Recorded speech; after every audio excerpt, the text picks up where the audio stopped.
Burgess here with Music Marketing TV, and today we're going to be doing some mixing with the PSP InfiniStrip. I have here the four horsemen: guitar, bass, drums, and keys. Let me show you what they sound like with no processing. So on each one of these, there's a PSP InfiniStrip doing its thing, and there's one on the master as well.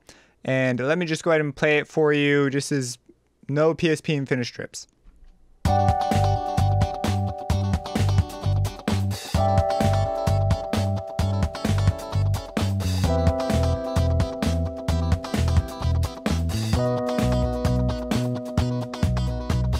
So now I'm going to go ahead and add these all in, and this is what it sounds like after, just to give you an idea.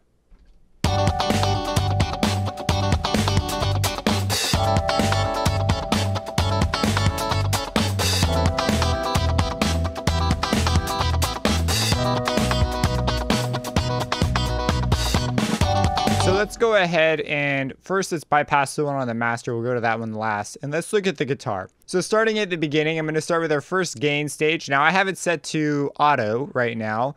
And this isn't doing a whole lot. There is some drive being dialed up and the noise is up a little bit, but nothing really all that significant. When it's played, it sounds pretty identical. That's after. And this was before.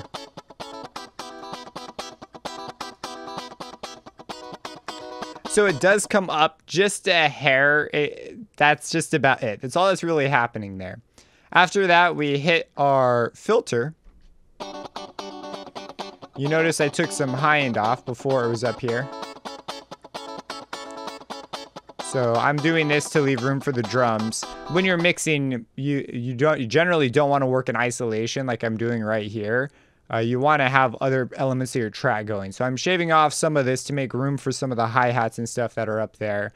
And it's on a very shallow 6 dB per octave. So it's not that massive of a cut. It's just enough to give a little bit of room. I am also removing some of the low end. I pretty much just pushed this up till I began to hear it affecting the sound. And then I brought it back just before. Pretty standard practice. Right, so there's pretty severe. So we dial it back a bit. Just making sure I have that room for the kick down there. There's no reason for this guitar to have anything down there at all. So I'm going ahead and scooping that out. Up next, we hit the compressor. Now this one's got some makeup gain. The attack is not super fast. This is to give room for those spikes in the guitar that are happening. In fact, I think I'm going to dial up the release a little bit, make it a shorter release. When you're setting the threshold with something like this, of course, you want to move until you begin to see the needle move. Otherwise, you're not doing anything to your sound. And you want to, of course, set this. This can act as almost a very strange gain stage, is sometimes how I view thresholds. It's going to change, especially with such a sound with so many transients. If I have a faster attack and release, the threshold will act more as almost like a color knob. And so you'll go ahead and dial this up and down according to get a color that you like. The ratio is 4:1, mix 100%, and it's been dialed up to 5.3 dB on the makeup gain. And then the last step. So I am bringing the highs back up here, but this boost acts differently because of the filtering that we did here. If I were to mute this, as before, that's after. You see, this one has, like, if you listen on the high end, it sounds almost like it's like muffled. Like it's, I don't like the sound. It sounds almost boxier. Where this is just a bit more open. It's a small thing, but it's something that just, to me, makes it sound like I'm in a open room as opposed to like a boxed up little space. And then we've got a boost on the high mids, and then the lows we pretty much just left alone. So unsoloing everything. That is the processing chain for the guitar. Up next, we've got the drums. Now the drums sound like this with no processing. And then if we turn it on. So there's stuff going on here with the drums. So again, I've got the gain dialed up. This time, no reference or auto. I just have it dialed up to where I think is cool. And this is important. So the character of the kick is the way it is because I have the drive turned up so much. If I have this drive turned down, the kick doesn't have that same front end hit. If I bring this back up, it affects the whole kit, but to me it's most noticeable on the kick specifically. If you solo this, see how the kick just sort of sits differently.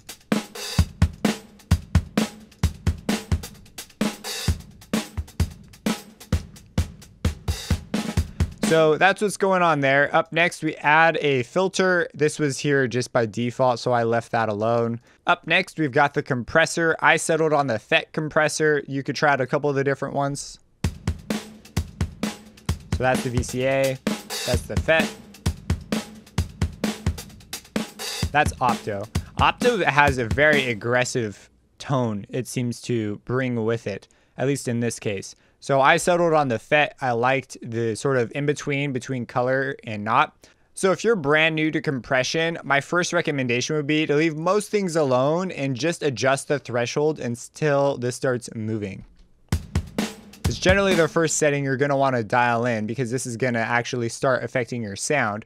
So once you have that dialed in, you can decide if you want to move the attack and release. So this is going pretty aggressively after the attack. You can see how quickly that needle is moving. So this is going to squash my kit a little bit, and I am totally fine with that in this particular case. So I left this exactly where it was, and the release is coming back at an okay speed for me, so I left that where it was. The ratio is also 4:1. It's kind of high. Again, getting more of that squash sound. We could go way crazier, but I think it's a good middle. So if you want to get some snap back in your kick, very easy parallel compression right there. And then I brought the makeup gain up just a little bit. I can't remember if this is the default position or not. I may have adjusted this. And I let it do its thing. This is the first real big color change to the kit. And I liked what it did, especially melding it with the other elements that are already going on. Following this, we hit an EQ. So the EQ, I've dialed in the kick quite a bit with this EQ. So we've got a high boost, a high mid boost. I tried experimenting with some mid cuts, but it just took too much away from the snare. So I wound up leaving this alone. And then for the kick, we have a frequency selector here. And go ahead and just dial your Q up and scale through here with a high boost. And you can find a spot that you think sits especially well. I settled around 51.6. After you find your spot, you're going to want to bring back your Q so that it's not so aggressive. Generally, a super wide Q might not be the best decision in this case. I settled on it, but you would want to experiment with the 3 Q settings. And then you're going to want to dial your boost back. Now, I didn't boost it here, but if I were to really boost it, you'll hear the kick big time. So bringing that back, just sort of putting the kick exactly where I want it. The rest of these are kind of just general tone changes to the kick. So the snare is going to live in this particular case, but right between the high mids and the low mids, we could sort of get at the different parts of the snare. So I brought up the higher end of the snare and I went right after the cymbals. Cymbals also kind of live right here, but this is really going to open up the air of the kit. So that's the EQ. You could try out different ones. It's the retro Q. Pre-Q. And if you listen, the kick changes character quite a bit. I didn't like the retro Q in this case, just not enough aggression with the kick. And if we go to the channel Q,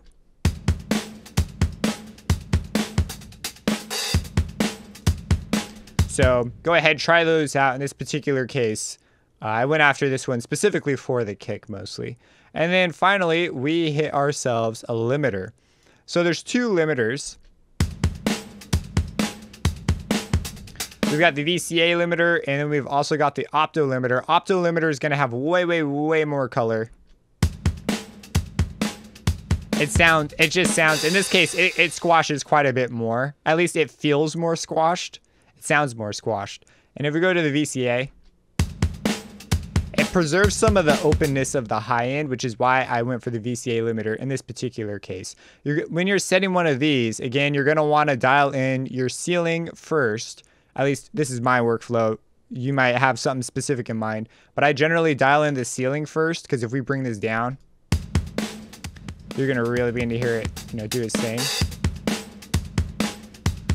And after I've got the ceiling dialed in, then I'll consider if I want to go after the attack and release and adjust that. Again, this is kind of doing a similar job of the compressor, just sort of after the EQ stage. This is going to, at this point, it has a big effect on the reverb and room of the kit. So if you have the ability to control room mics, that I would go in and adjust those things. If you have a reverb on it, you might want to go back and adjust it, because this is going to have a big impact on that. You might consider adding a post verb after this instead of having it pre. I think having one before is a good idea though, because it gives you quite a bit of room to make the kit sound bigger.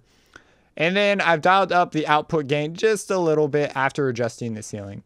And that is the drum sound. So again, let's just do a before and after. So here's before. After. So you can definitely hear the room mics and the verb quite a bit more. So you're going to want to be aware of some of those things in case you don't like, maybe you want it to be a sharper sound. You'd want to put the verb post if you want to do that.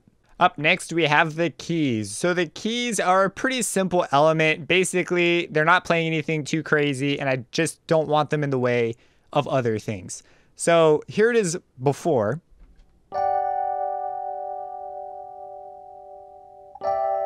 So that's what's going on, and here it is after.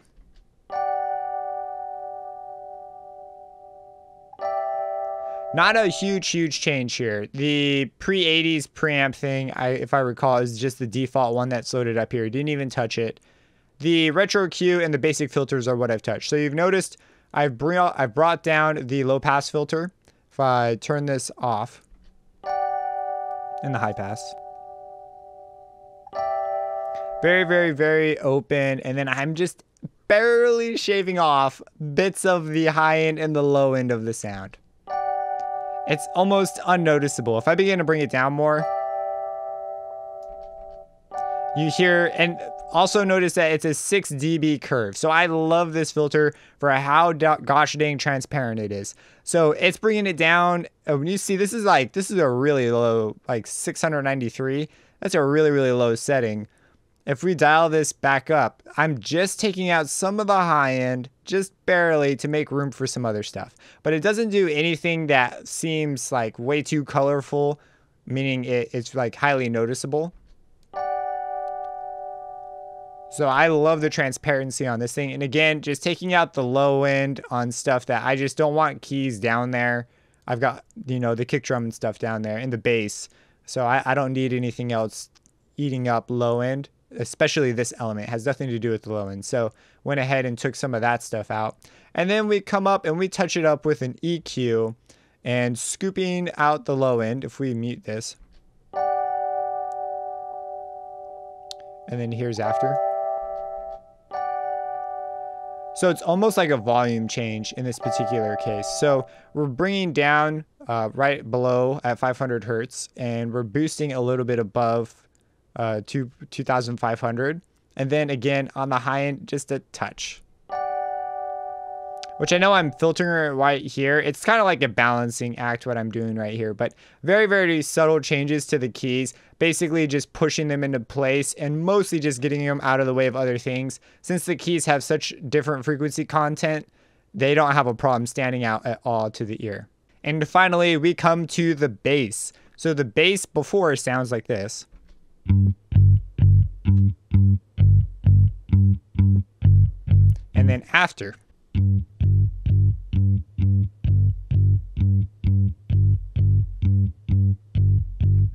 So you notice this is quite a bit different than before, a huge character change. It's also softer. So I chose to do a couple creative decisions when it came to the bass. So first off, I am pushing the gain way hot. I plan to squish it basically down later with the compressor. So I'm going to do something sort of, instead of just using the gain straight up, I'm going to really hit the compressor hard and just use this essentially as a gain control. I also have the drive dialed up big time with this. If we turn off the analog section, this is what it sounds like. So it's a smoother tone. If I turn this on, you get a little bit of that distortion brought in. And so I really liked what this was bringing to it, so I kept it there, but I could totally understand if you want to turn this off and keep this smoother tone. That also sounds very nice. Filter just brought up the, now you'll notice here I didn't do any high cut to this, didn't really need to, but with the high pass filter I went ahead and took out everything below just about 50 hertz. Reason for this is I'm just trying to make some room for where the kick's going to be. It's always like a balancing act on setting this versus where you set this for the drums, and I made the kick pretty big, so just trying to make sure that there's no conflict here.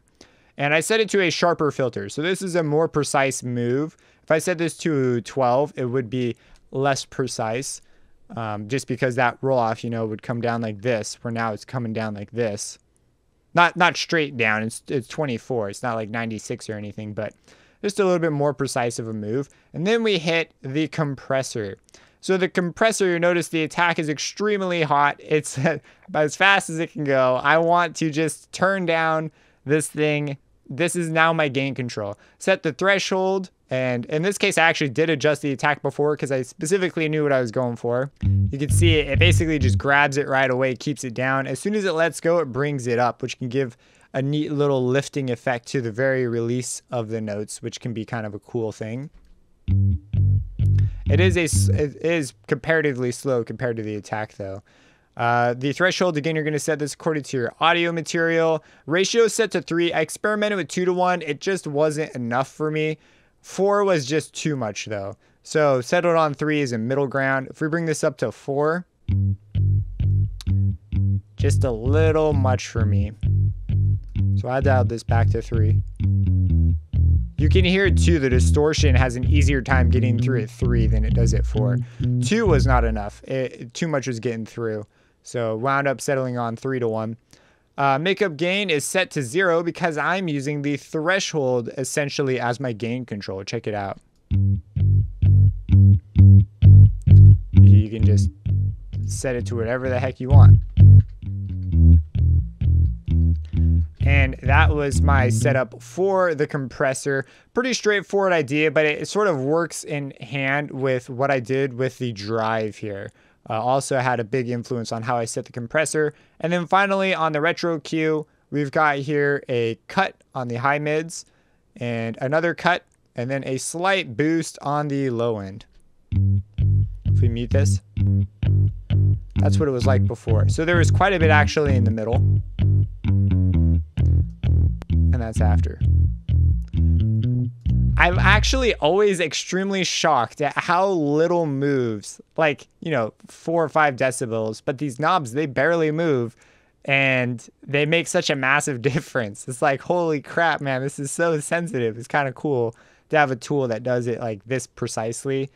It definitely makes it easy to sort of pick what you want to do, because when you have a plugin where you have to turn the knob a ton for it to do anything, it's like kind of infuriating because you're not sure at what point when the change is happening sometimes because it's so transparent. So I really like this. All right, so at the end here, I tossed a limiter on it to basically just be the master limiter. So before this, with all the other processing on now, it sounds like this.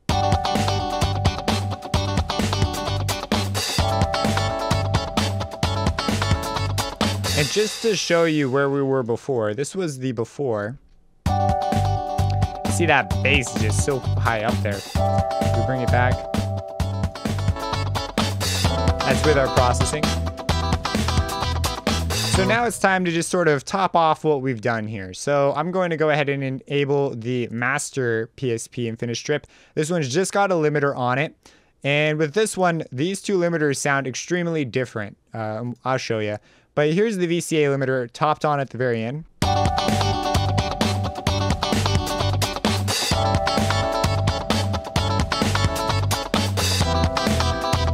So here it is bypassed.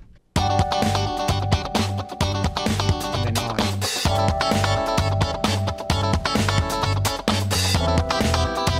Bypass. On. So it provides that extra little lift at the end, makes things sound just a little more clear, brings it out. I really like the tone. And in this case, left the attack and release alone. set the ceiling, and then gave it a general slight boost at the very end. I am not ramming this thing as hard as I probably could be, and it's just sort of an experiment at this point, but I really like the color it's bringing. Now, just to show you, with the exact same settings, this is what the Opto Limiter sounds like. Let's go back. That's the Vca Limiter.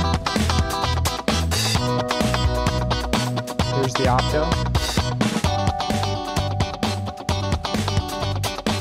So you can see the Opto is like way more aggressive with the exact same setups. That's one of the cool things. I don't know if I've mentioned it, is the ability to hot swap with these same settings.